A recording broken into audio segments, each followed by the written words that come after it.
بيتقال على العامل المصري ان شاء الله قريب، وبدا يتقال دلوقتي انه زي العامل، مش هنقول احسن بقى يعني، زي العامل الياباني وزي العامل الصيني وزي الفلبيني وزي باكستان وزي الالمان المشهورين بالدقه والانتظام والنظام.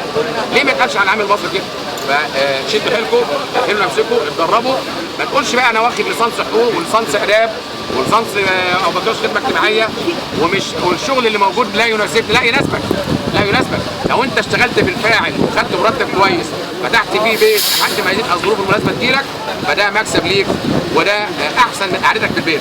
بدل ما تقعد في البيت تطلب مصروف من حد، مش هنوضح مين هو الحد ده. لو خدت مصروف من حد لا عيب.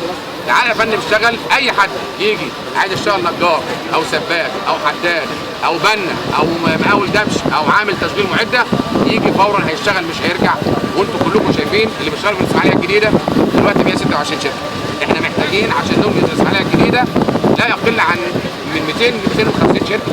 انا عندي 126، عندي 50%. المفروض نعمل 60 58 بالظبط، 58,000 وحده سكنيه. بنشتغل دلوقتي في 12 بس. ليه بنشتغل في 12؟ مش لاقيين شركات. وبعدين في الاخر نقول في بطاله. والله ما في بطاله. هاتوا اي حد عايز يشتغل في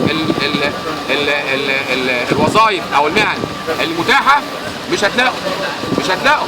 فلازم نتخلى شويه عن حته بقى ان انا ليسانس كذا وبكالوريوس كذا وافضل قاعد مستني في البيت اخد المصروف لحد ما يجي لي الوظيفه بتاعتي اللي تناسبني. لا، اي وظيفه طالما عمل شريف بتكسب من عرقك، فهذا لا ينقص من قدرك ابدا.